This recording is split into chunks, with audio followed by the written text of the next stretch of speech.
Je te montre les réalisations des CAP deuxième année, leur chef-d'œuvre. C'est parti. Le premier chef-d'œuvre, tu vois, c'est un mur avec un enduit décoratif et de la brique et un prélinteau.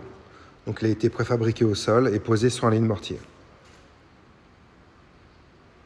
Deuxième chef-d'œuvre, c'est l'œuvre de Sissoko, donc je l'avais déjà présenté dans une précédente vidéo.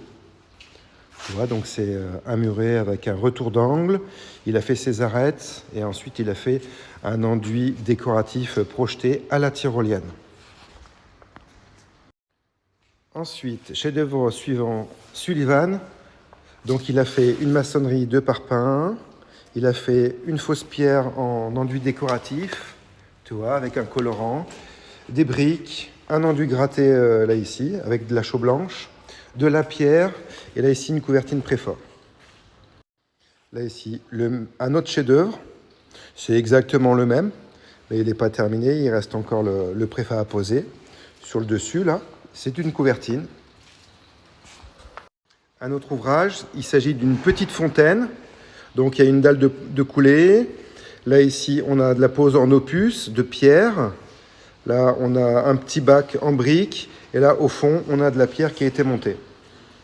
Un autre ouvrage, des parpaings, un enduit décoratif en fausse pierre, un peu de briques. Encore un rang de parpaings avec un enduit. Et là ici, une petite couvertine qui va protéger la tête avec une pose de pierre. Un autre ouvrage, pareil, donc c'est un chef-d'œuvre. Voilà, en fin de CAP2. Là ici, même chose. Un enduit décoratif, de la brique et de la pierre. L'ouvrage d'Haroun, donc c'est un barbecue.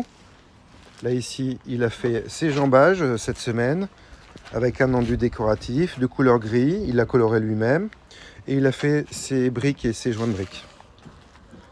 Voilà. Et pour terminer, c'est l'ouvrage des meilleurs apprentis de France. Chaque ouvrage est évalué par un jury et ensuite ils doivent faire une présentation par oral de leur rapport d'activité écrit de leur chef-d'œuvre. Donc le chef-d'œuvre ensuite, il compte pour leur moyenne pour avoir leur CAP en contrôle en cours de formation. Dis-moi ce que tu en penses dans les commentaires.